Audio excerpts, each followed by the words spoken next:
Hello everyone and welcome back to our YouTube channel Savvy Forensics।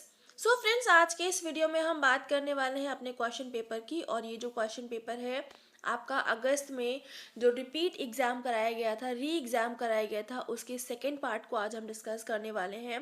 Question number 51 से लेकर के 60 तक के क्वेश्चंस को डिस्कस कर चुके थे, उसी को कंटिन्यू करते हुए आगे के 61 से लेकर के 70 तक के क्वेश्चंस को आज के इस वीडियो में हम डिस्कस करने वाले हैं। तो जल्दी से स्टार्ट कर लेते हैं। आपकी स्क्रीन पर पहला क्वेश्चन और यहाँ पर पूछा गया है which substance is present in automotive clear coats that counteract the effect of sun damage. तो इनमें से एडिटिव्स, पिगमेंट्स, बाइंडर्स या सॉल्वेंट, इनमें से ऐसा कौन सा सब्सटेंस है जो कि ऑटोमेटिव क्लियर कोट्स में प्रेजेंट होता है और ये सन डैमेज से काउंटरैक्ट करता है। मतलब सन डैमेज से जो भी डैमेज हो रहा होता है बेसिकली सन रेस की वजह से, उससे बचाने के लिए यूज़ करे जाते हैं। तो ये करेक्ट आंसर हो जाएगा इसका एडिटिव्स। जो एडिटिव्स होते हैं उनको इस तरह से हम यूज़ करते हैं। अब ये थोड़ा सा देख लेते हैं कि ये सब होते क्या हैं।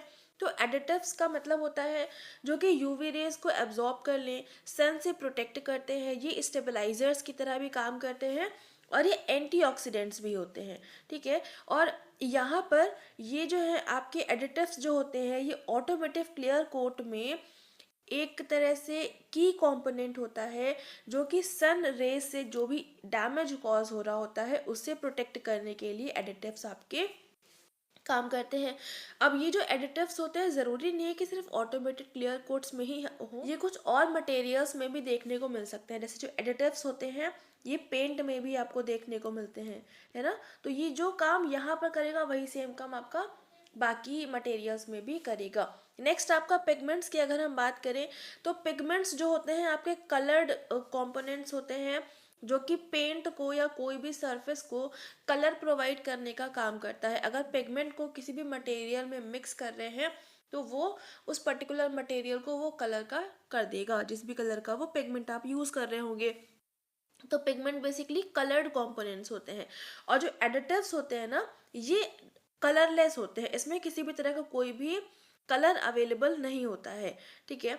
नेक्स्ट अगर हम बात करें बाइंडर्स की तो बाइंडर्स का मतलब नाम से समझ में आ रहा होगा जो अलग अलग कंपोनेंट्स को आपस में बाइंड करने का काम करता है तो उसको हम बोलते हैं binders. Binders are responsible for holding the particles of clear coat together. ज़रूरी नहीं है कि यहाँ पर सिर्फ क्लियर कोट ही हो, बाइंडर्स को जिस भी मटेरियल में हम ऐड ऑन करेंगे उनके पार्टिकल्स को वो बाइंड करने का काम करेगा। अब क्योंकि यहाँ पर क्लियर कोट के बारे में बात हो रही थी तो इसलिए यहाँ पर आपका ये लिखा हुआ है कि क्लियर कोट के पार्टिकल्स को, बट ज़रूरी है ये बाइंडर्स का मतलब कोई भी तरह के पार्टिकल हो उसको सबको बाइंड करने का काम करेगा टुगेदर एंड इंश्योर करता है कि जो clear coat adheres properly to the surface of the vehicle. इसके बाद में नेक्स्ट अगर हम बात करें सॉल्वेंट्स की तो सॉल्वेंट्स ऐसे सब्सटेंसेस होते हैं जो कि अदर पार्टिकल्स को अपने अंदर डिजोल्व करने के लिए यूज़ करे जाते हैं। यानी कि जैसे कोई भी आपका मटेरियल है, पेंट है, क्लियर कोट है या कोई भी चीज़ है तो उसकी विस्कोसिटी को मेंटेन करने के लिए, यानी कि अगर ज़्यादा डेंस है तो उसको थोड़ा सा लिक्विड फॉर्म में कन्वर्ट करने के लिए हम सॉल्वेंट्स को यूज़ करते हैं। सॉल्वेंट्स में हम मिक्स कर देंगे तो जो भी मटेरियल है वो थोड़ा सा आपका लिक्विड हो जाएगा, उसकी जो डेंसिटी है, जो उसकी विस्कोसिटी है उसको हम मेंटेन कर पाएंगे। नेक्स्ट क्वेश्चन की तरफ आ जाते हैं। अच्छा, उससे पहले आप सभी से एक रिक्वेस्ट, इस वीडियो को सभी के साथ में शेयर कर दीजिएगा ताकि सभी तक ये वीडियो पहुंच जाए। अगर कोई भी ऐसा स्टूडेंट है जो अनअवेयर है इस चीज़ के लिए कि ये जो आपका पेपर हुआ था इसकी वीडियोस आ रहे हैं तो उन तक भी ये इन्फॉर्मेशन पहुंच जाए। क्वेश्चन नंबर सेकेंड की बात करते हैं तो यूरोबिलिनॉइड्स including urobilin and stercobilin are generated from degeneration of heme and are excreted into। तो ये क्वेश्चन बहुत ही इजी क्वेश्चंस में से एक है। कैसे? सभी को पता होना चाहिए, अगर नहीं पता है तो यूरोबिलिनॉइड्स जो हैं ये आपके फीकल मैटर में अवेलेबल होते हैं। फीकल मैटर में ही आपके यूरोबिलिनॉइड्स अवेलेबल होते हैं और ये आपके यूरोबिलिन और स्टर्कोबिलिन का कॉम्पोजिशन होता है। और अगर हम इसको डिग्रेड करेंगे तो वहाँ पर आपको हीम बेसिकली जो डिग्रेडेड हीम पार्टिकल्स होते हैं उसी से ये आपका यूरोबिलिन एंड स्टर्कोबिलिन जनरेट होता है, यानी कि कुल मिला के जो आपका यूरोबिलिनॉइड्स है वो हीम के डिग्रेडेशन की वजह से आपका जनरेट होता है। ये आपका फीकल मैटर में अवेलेबल होता है। तो इस क्वेश्चन का करेक्ट आंसर हो जाएगा फिसीज। ठीक है। अब यहाँ पर जो हीम होता है वो क्या होता है, जैसे हीमोग्लोबिन होता है ना, तो हीमोग्लोबिन आपका जो कॉम्पोजिशन है उसमें जो मेजर पार्ट होता है वो हीम का होता है। हीम आपका जो होता है ये आपका हेमोग्लोबिन में देखने को मिलता है, और इसी का जब डिजेनरेशन होता है, जब ये डिग्रेड करता है, तो इसी से आपका यूरोबिलिन एंड स्टर्कोबिलिन का फॉर्मेशन होता है, और वो दोनों कंबाइन करके यूरोबिलिनॉइड्स क्रिएट करते हैं। ठीक है, तो ये हो गया। अब यहाँ पर थोड़ा सा देख लीजिए, यूरोबिलिनॉइड्स जो कि इंक्लूड करते हैं यूरोबिलिन एंड स्टर्कोबिलिन, जो कि बाय प्रोडक्ट्स होते हैं ब्रेक डाउन ऑफ हीम। जो हीम पार्टिकल होता है उसका बाई प्रोडक्ट होता है, जो कि एक कंपोनेंट है हीमोग्लोबिन का इन आरबीसी। जो आरबीसी में हीमोग्लोबिन अवेलेबल होती है उसका मेजर कंपोनेंट होता है हीम। ये जो प्रोसेस है it happens primarily in the liver. ये जो आपका डिग्रेडेशन होता है हीमोग्लोबिन पार्टिकल्स यानी कि हीम का ब्रेकडाउन जो होता है, सबसे पहले ये लीवर में आपका स्टार्ट होता है, जहाँ पर जो हीम होता है वो बाइलीवर्डिन में कन्वर्ट होता है, एंड इसके बाद में ये आपका बाइलीरूबिन में कन्वर्ट होता है। बाइलीरूबिन जो है इवेंचुअली एक्सक्रीट होता है बाइल में, एंड इसको गॉल ब्लैडर में स्टोर करा जाता है, और फिर वहाँ से ही वो इंटेस्टाइन में आपका एंटर करता है। तो ये पूरी प्रोसेस में जितनी भी चीज़ें आ रही हैं ये सब कुछ पता होना चाहिए। जैसे हीम है तो वो डायरेक्टली यूरोबिलिन या स्टर्कोबिलिन नहीं बन जाएगा। हीम का पहले डिग्रेडेशन होगा लीवर के अंदर, और ये ब्रेक डाउन करके बनेगा बाइलीवर्डिन। बाइलीवर्डिन से कन्वर्ट होके बनेगा ये बाइलीरूबिन, और बाइलीरूबिन से एक्सक्रीट होगा बाइल की थ्रू, और ये आपका गॉल ब्लैडर में जाके स्टोर हो जाएगा, और गॉल ब्लैडर से ही आपका ये इंटेस्टाइन में एंटर करेगा। इंटेस्टाइन में जो बाइलीरूबिन होता है ये आपका फर्दर ब्रेक डाउन करता है बैक्टीरिया की वजह से यूरोबिलिनोजन एंड स्टर्कोबिलिनोजन में, और इसमें से ही जो यूरोबिलिनोजन होते हैं, कुछ यूरोबिलिनोजन जो होते हैं वो रीएब्जॉर्ब हो जाते हैं ब्लड स्ट्रीम में, जो कि प्रॉपरली आपके यूटिलाइज नहीं हो पाए होते हैं, वो ब्लड स्ट्रीम में वापस से चले जाएंगे, और जो रिमेनिंग पार्टिकल्स बचेंगे वो आपके यूरिन में एक्सक्रीट हो जाएंगे as urobilin, and giving urine its characteristic yellow colour. और ये जो यूरोबिलिन होता है यूरिन को येलो कलर देने में काम करता है, और इसी का जो दूसरा कंपोनेंट होता है स्टर्कोबिलिन, ये फेसेस को ब्राउन कलर प्रोवाइड करने का काम करता है। तो इस पर्टिकुलर स्लाइड से बहुत सारे इंपॉर्टेंट क्वेश्चंस निकल कर आ रहे हैं, सारे मैंने हाईलाइट कर दिए हैं, इसको आप लोग अच्छे से देख लीजिएगा। चलते हैं अगले क्वेश्चन की तरफ, और यहाँ पर पूछा जा रहा है which of the following are correct regarding wire marks. Wire marks के रिगार्डिंग इन ये आपके सामने 5 स्टेटमेंट हैं, इनमें से कौन कौन से सही हैं, और जो सही होंगे उसको देखकर आपको यहाँ पर बताना है करेक्ट आंसर क्या होगा। सबसे पहले कह रहे हैं fine marking covering the surface of the paper. तो पेपर की सरफेस के ऊपर बहुत ही फाइन मार्किंग होती है, तो ये बात बिल्कुल सही है, क्योंकि वायर मार्क्स का मतलब होता है एक मेटल की कोई मैश का हम यूज़ करते हैं जिसके ऊपर पेपर की मोल्डिंग करी जाती है, तो उसमें क्या होता है कि जो मैश है उसके मार्क्स जो होते हैं वो पेपर के सरफेस पर आपको देखने को मिलते हैं, तो वो आपके वायर मार्क्स कहलाते हैं। तो यहाँ पर जो ए स्टेटमेंट है वही बात कही गई है कि फाइन मार्किंग होगी जो कि पेपर की पूरी सरफेस को कवर करेगी, तो ए स्टेटमेंट बिल्कुल सही है। अब जहाँ पर ए नहीं है आप उसको एलिमिनेट कर दो, सेकंड चला गया, फोर्थ चला गया। इसके बाद में थर्ड में कह रहे हैं if the wire marks are parallel the paper is wove paper, तो बिल्कुल गलत, पैरेलल नहीं होते हैं वूफ पेपर में। ठीक है, अभी क्या होता है इसको आगे हम देखेंगे। बाकी थर्ड में कह रहा है कि wire marks taken from the mash, जो कि लेड पेपर, ये भी गलत है। लेड पेपर में पैरेलल होते हैं और वूफ पेपर में आपका मैश होते हैं, तो ये जस्ट ऑपोजिट दे दिया गया है, तो दोनों ही स्टेटमेंट आपके गलत हो गए। तो जहाँ पर बी है सी है हटा दीजिए, ऑप्शन 1 चला गया, बचा सिर्फ एक ऑप्शन, ऑप्शन नंबर 3 या करेक्ट आंसर हो गया। इस तरह से आप जा सकते हो, बाकी ऑप्शन को पढ़ भी लेते हैं। डी में कह रहा है wire marks introduced into the paper at a very early stage of manufacturing, तो ये बात बिल्कुल सही है, क्योंकि जब मैन्युफैक्चरिंग हो रही होती है पेपर की उस टाइम पर ये क्रिएट होते, तो बिल्कुल सही बात है। और लास्ट में कह रहे हैं wire marks have importance when a document has become torn and has then apparently been repaired. तो ये भी सही है कि वायर मार्क्स जो हैं, अगर कोई डॉक्यूमेंट टॉर्न हो रहा है तो उसको हमें रिपेयर करने के लिए वो जो मार्क्स हैं उसको एनालिसिस करते हुए हम थोड़ा सा उसको रिपेयर कर सकते हैं। तो करेक्ट आंसर हो जाएगा option number 3, A, D and E only is the correct for this question. बाकी यहाँ पर पूरा डिटेलिंग में लिखा भी हुआ है, आप लोग इसको थोड़ा पढ़िएगा, मैं बता भी देती हूँ। वायर मार्क्स जो मैंने बताया ना, वही चीज़ है कि रेफर करता है फाइन ऑफन विजिबल पैटर्न्स जो कि पेपर के सरफेस पर अपीयर होते हैं, और ये बेसिकली जो वायर मैश यूज़ करी जाती है पेपर मेकिंग प्रोसेस में, उसी की वजह से ये क्रिएट होते हैं ये पेपर के टेक्सचर के लिए। वायर के जो मार्क्स होते हैं जो कि पेपर के ऊपर इम्प्रिंट होते हैं when it is still wet during the paper making process and long before the paper is dried and finished. तो जो वायर मार्क्स होते हैं जब पेपर वेट होता है प्रिंटिंग पेपर मेकिंग प्रोसेस के टाइम पर, उस टाइम पर भी, और उसके बाद जब वो सूख चुका होता है, कंप्लीट पेपर का फॉर्मेशन हो चुका होता है, उस टाइम पर भी जो वायर मार्क्स होते हैं वो आपके कंटिन्यूअस बने ही रहते हैं। अब यहाँ पर देख लेते हैं वूफ पेपर और लेड पेपर को। तो जो लेड पेपर है एक तरह का पेपर होता है जहाँ पर जो यूनिक टेक्सचर एंड अपीयरेंस देखने को मिलती है, और यहाँ पर पैरेलल लाइंस देखने को मिलेंगी पेपर की सरफेस के ऊपर as a wire mark and subtle ribbed surface होगी।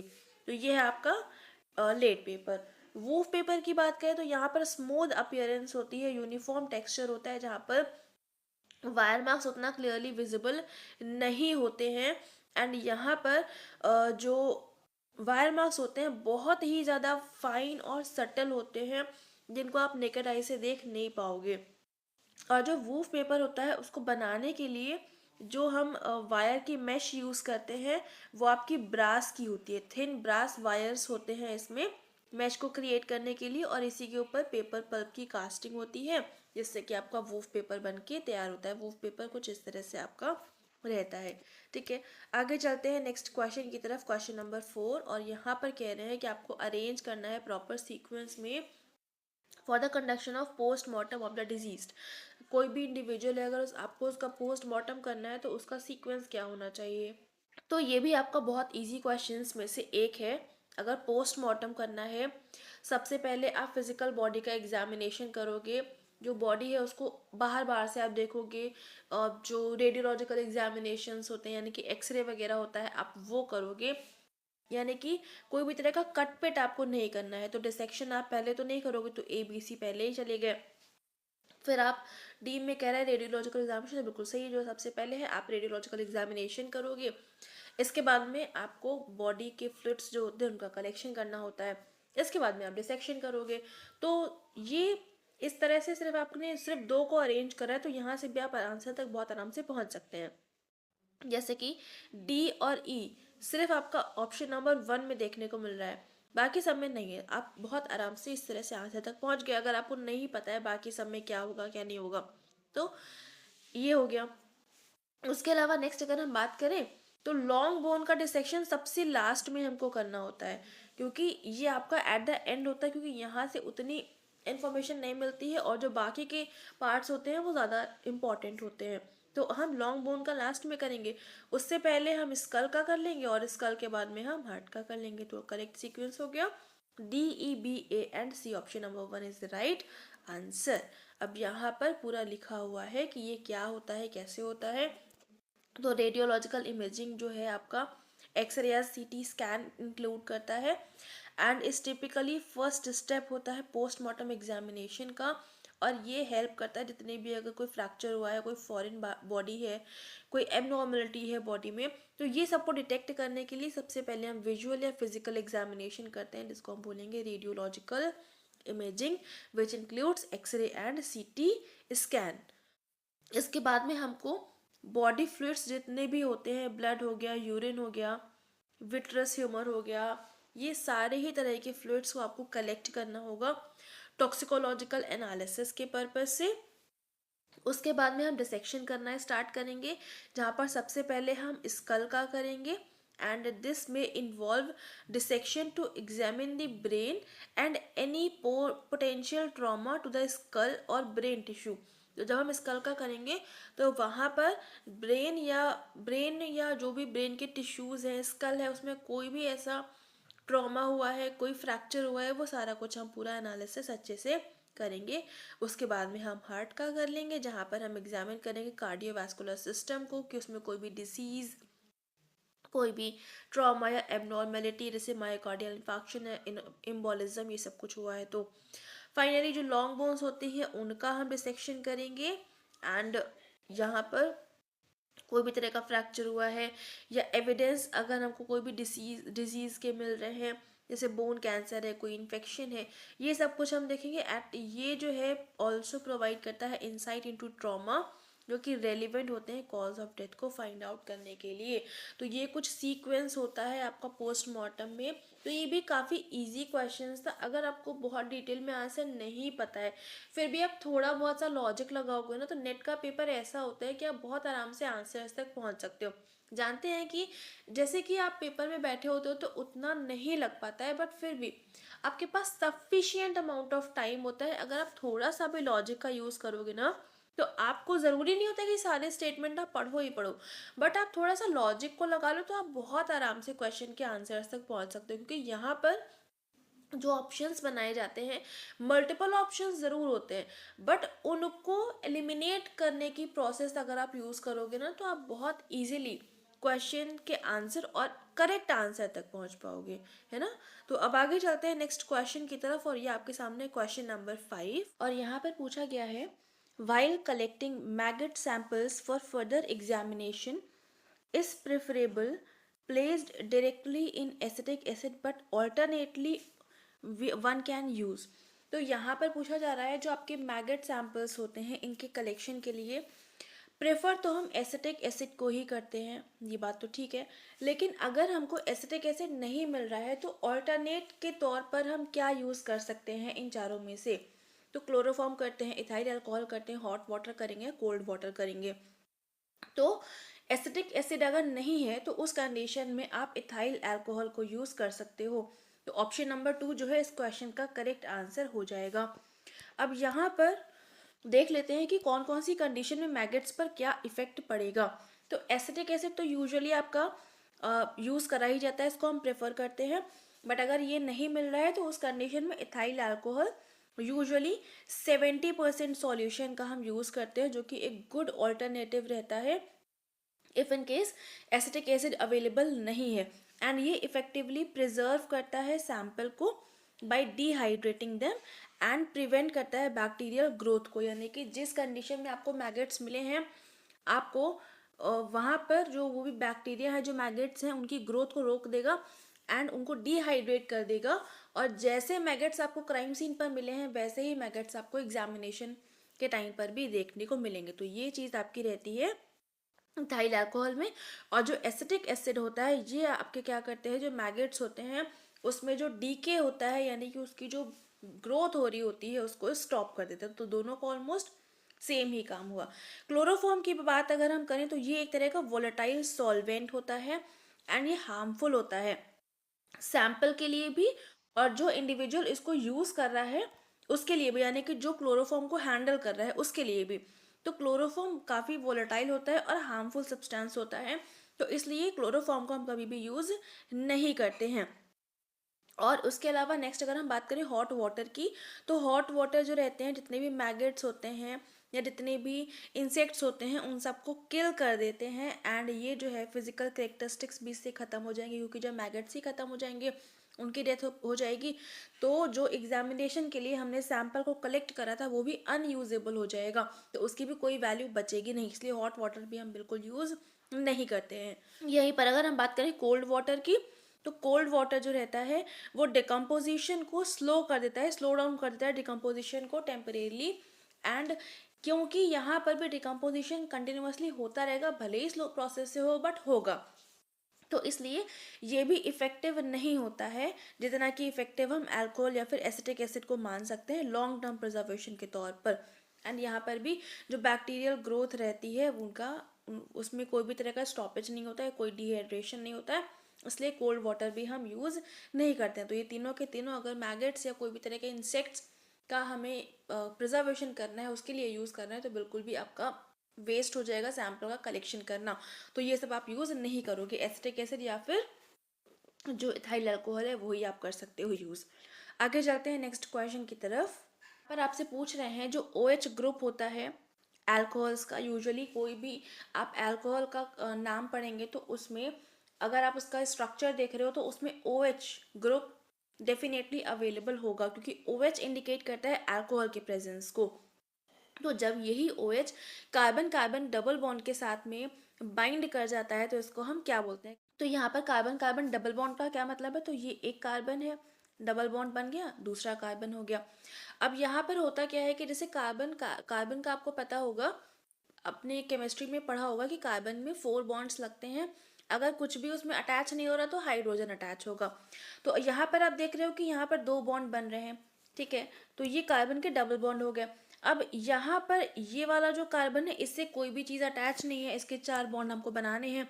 तो 2 ऑलरेडी हैं और 2 हम इसमें हाइड्रोजन को ऐड ऑन कर देंगे। अब यहाँ पर ये भी कहा जा रहा है कि अल्कोहल यानी कि जो OH ग्रुप है वो भी अटैच है, तो एक कार्बन से हम OH को अटैच कर देंगे। और यहाँ पर 3 बॉन्ड आप देख रहे हो कि इसके 3 बॉन्ड हो चुके हैं, 1 2 और 3।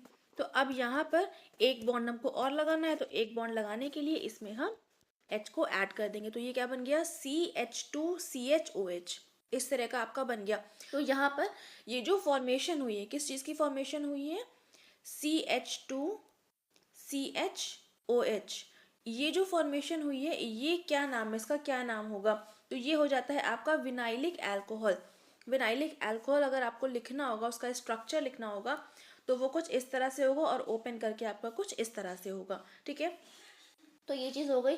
अब यहाँ पर जो बेंजाइलिक अल्कोहल होता है, बेंजाइलिक अल्कोहल का मतलब होता है बेंजीन क्रिएट करना, यानी कि 6 कार्बन्स का फॉर्मेशन होगा। तो ये जो आपका स्ट्रक्चर बनता है इसको आपका नाम दिया जाता है बेंजीन, जहाँ पर 6 कार्बन कंपाउंड्स होते हैं। तो इसमें जब हम OH ग्रुप को ऐड कर देंगे, जैसे कि ये सब जो पॉइंट्स रहते हैं ना, इनको सबको कार्बन माना जाता है। अब यहाँ पर आप देख रहे हो कि जैसे एक C की अगर हम बात करें, इस पर 2 कार्बन अटैच हैं, 2 बॉन्ड अटैच हैं, तो 2 हमको और करने पड़ेंगे, तो एक H ऐड कर देंगे, एक H ऐड कर देंगे। अब क्योंकि अल्कोहल है तो इनमें से किसी भी एक कार्बन के साथ में OH अटैच होगा और एक H अटैच होगा, बाकी सब में सिर्फ हाइड्रोजन अटैच होंगे।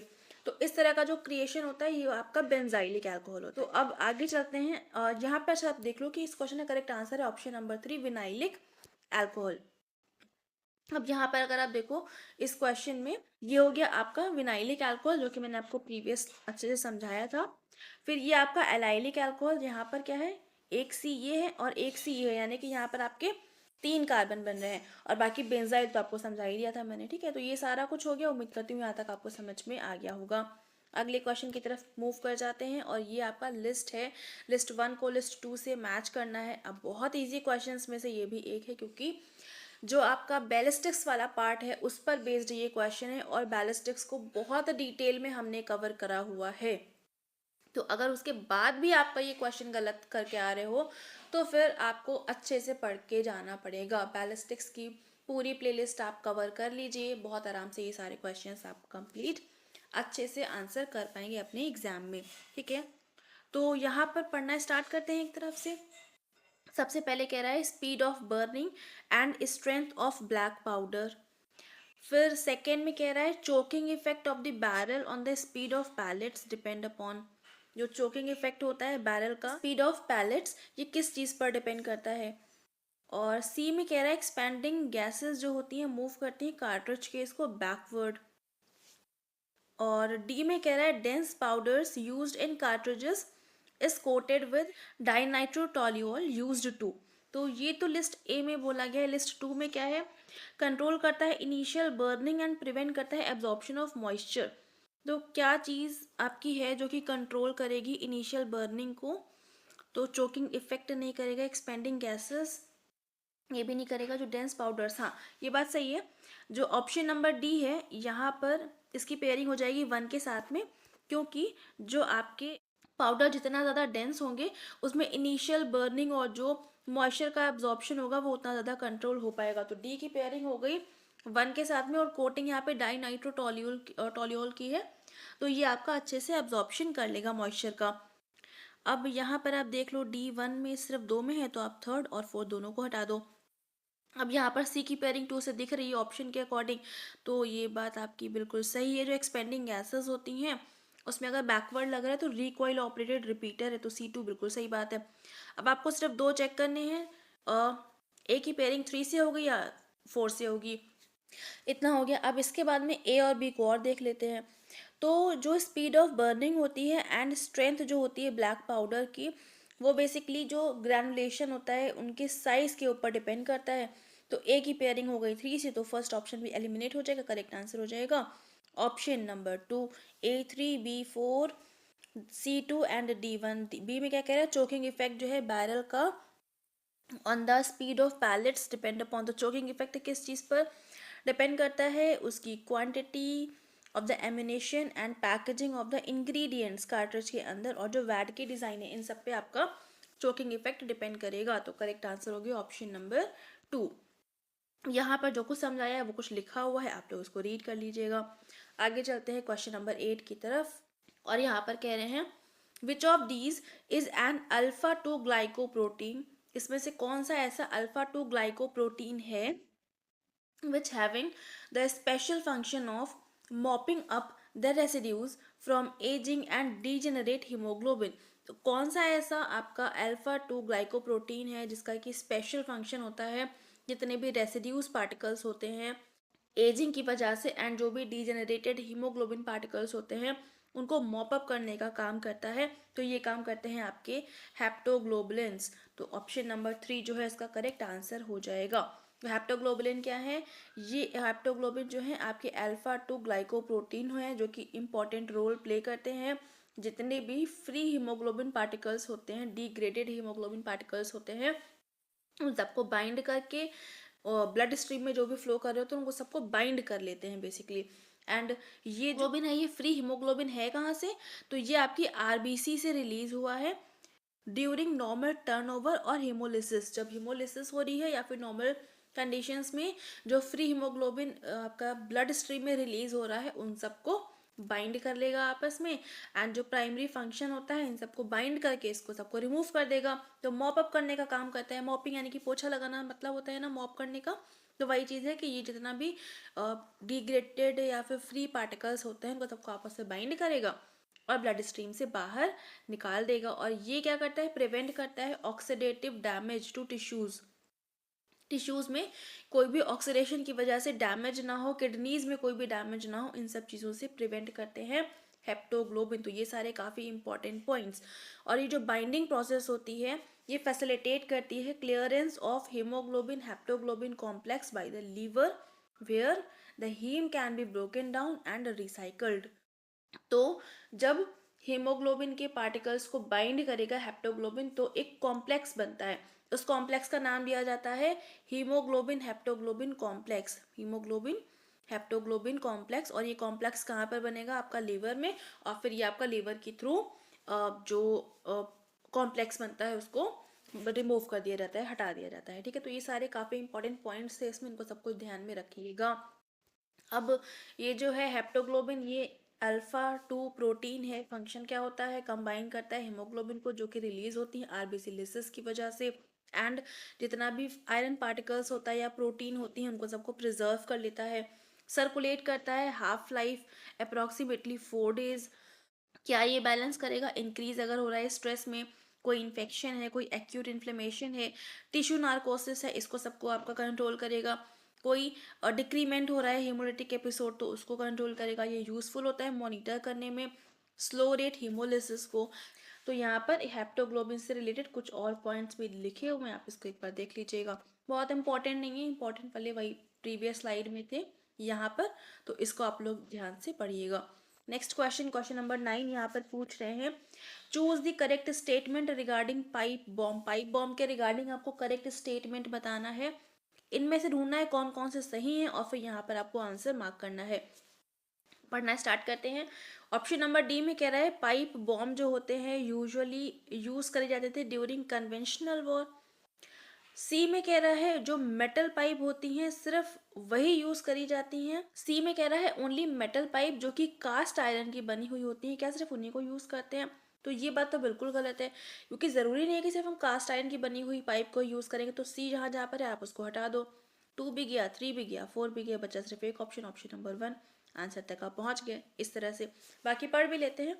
जो डबल बेस पाउडर होता है उसमें हाई वेलोसिटी होती है देन ब्लैक पाउडर, जो कि पाइप बॉम्ब में यूज करते हैं। बिल्कुल सही बात है। ये डबल बेस पाउडर में 2 बेस यूज करे जाते हैं एज अ बेस के तौर पे।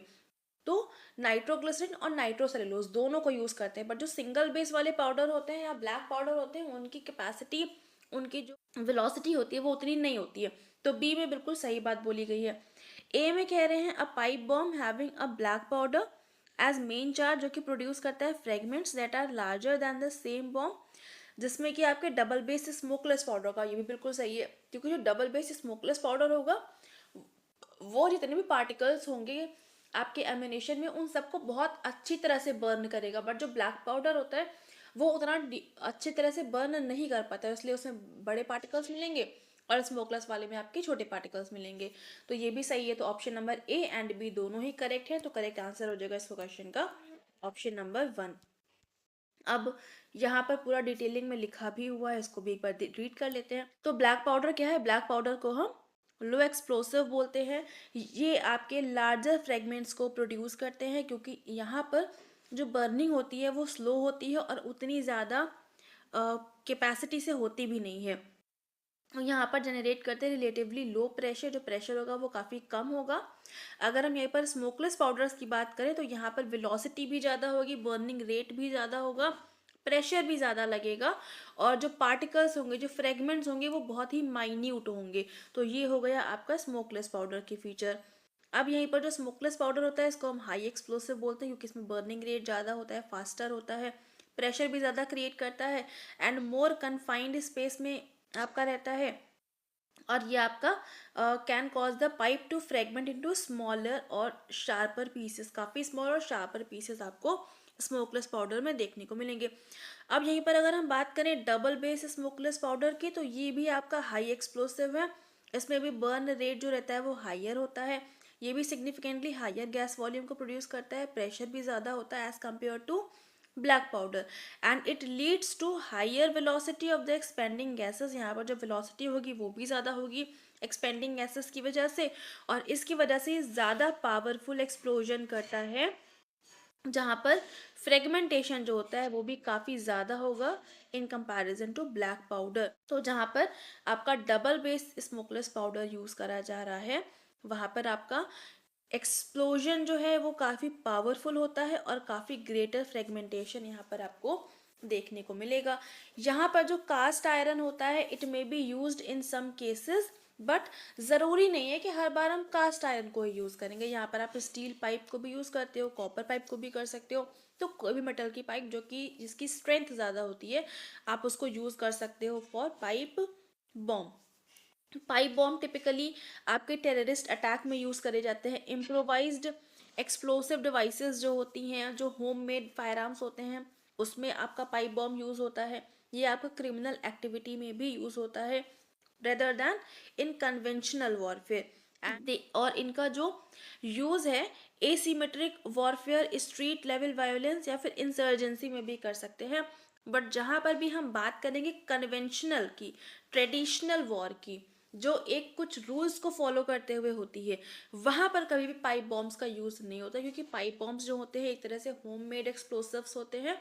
ये कोई भी पैरामीटर को ध्यान में रखते हुए बनाए नहीं जाते हैं, ये आपके मैन मेड होते हैं, है ना। वैसे जो फायर आर्म्स होते हैं वो आपके मैन मेड वैसे भी हो सकते हैं, बट ये जो रहते हैं वो विदाउट एनी ट्रेनिंग बस बनाए जा रहे होते हैं। तो ये आपके कभी भी कन्वेंशनल वॉर में यूज़ नहीं करे जाएंगे। तो ये हो गया आपका पाइप बॉम्ब से रिलेटेड काफ़ी सारे इंपॉर्टेंट पॉइंट्स। आगे चलते हैं अपने आज के लास्ट क्वेश्चन की तरफ, और यहाँ पर पूछ रहे हैं arrange the correct sequence in increasing order of composition of oxide present in Portland cement.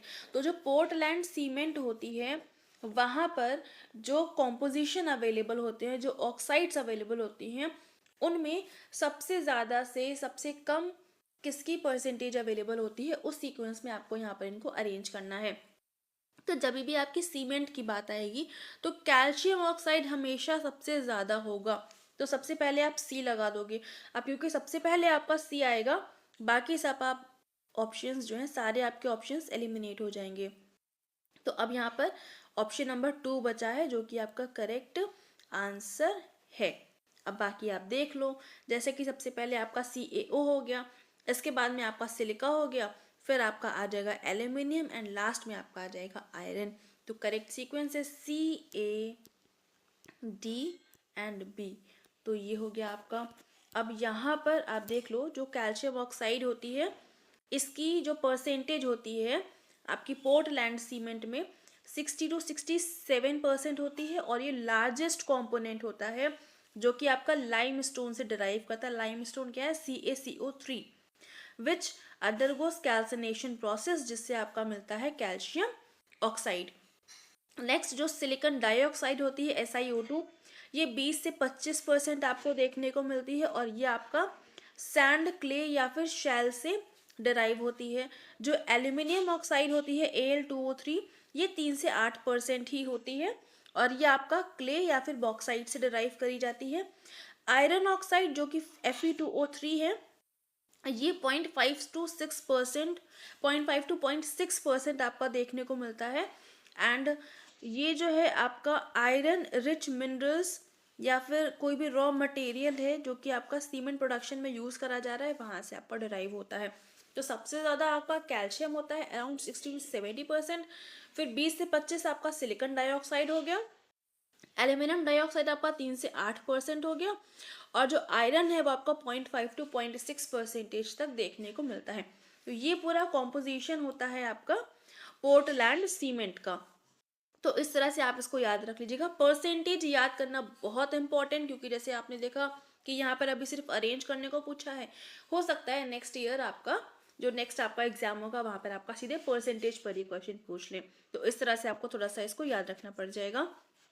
यहाँ पर अभी तक हम सारे ही 10 क्वेश्चंस को डिस्कस कर चुके हैं, यानी कि क्वेश्चन नंबर 61 से लेकर के 70 तक के क्वेश्चंस हमने डिस्कस कर लिए हैं। उम्मीद करती हूँ सब कुछ समझ में आ गया होगा, बट फिर भी कोई डाउट आ रहा है, कोई क्वेरी है, आप लोग पूछ सकते हो। यहाँ पर जो ऑर्डिनरी पोर्टलैंड सीमेंट होता है वहाँ पर इसकी परसेंटेज भी दे रखी है, आप इसको देख सकते हो। थोड़ा बहुत आप लोग इस पर गो थ्रू हो जाइएगा, ठीक है। बाकी कोई क्वेरी है, कोई क्वेश्चन है, नीचे हमारा व्हाट्सएप नंबर दिया हुआ है 8604129421, आप इस पर कॉन्टैक्ट कर सकते हो। कॉन्टैक्ट इन द सेंस सिर्फ मैसेज करना है, व्हाट्सएप मैसेज, उसी का रिप्लाई मिलेगा। कॉल करेंगे तो कोई रिस्पॉन्स आपको नहीं मिलेगा। मुझे रिक्वायरमेंट लगेगी तो मैं कॉल बैक कर लूँगी, बट आप लोग सिर्फ मैसेजेस ही करिएगा। बाकी यहाँ पर आपके सामने वेबसाइट लिखी हुई है, यहाँ पर काफ़ी सारे क्वेश्चंस आपकी प्रैक्टिस के लिए अवेलेबल हैं, सारे पेपर्स अवेलेबल हैं। तो यहाँ से जाकर आप सारा सब कुछ एक्सेस कर सकते हो। जो पीडीएफ है, जितना भी स्टडी मटेरियल है, सब कुछ यहाँ पर है। बाकी ये टेलीग्राम चैनल है, यहाँ पर भी सब कुछ है। तो जो भी आपको सूटेबल लगे आप विजिट कर लीजिएगा। वेबसाइट पर मस्ट है जाना, क्योंकि यहाँ पर आपको जो मिलेगा वो आपका कई बार वेबसाइट पर भी नहीं, वो आपका टेलीग्राम पर भी नहीं है और यूट्यूब पर भी नहीं है। तो इसलिए वेबसाइट पर जाकर ज़रूर से सारे ही पेपर्स को, सारे ही मॉक टेस्ट को, सारे ही क्वेश्चंस को एक बार देख लीजिएगा। तो वहाँ से आपकी नेट के एग्जाम में काफ़ी आपकी हेल्प हो जाएगी, ठीक है। तो अभी इस वीडियो को करते हैं यहाँ पर एंड। वीडियो पसंद आ रहा है लाइक ज़रूर से कर दीजिएगा, अपने फ्रेंड्स के साथ में शेयर कर दीजिएगा ताकि उन तक भी ये वीडियो पहुँच सके। चैनल पर पहली बार आ रहे हैं तो सब्सक्राइब ज़रूर से कर लेंगे, बेल आइकन प्रेस कर लेंगे for daily updates. And thank you so much for joining me here.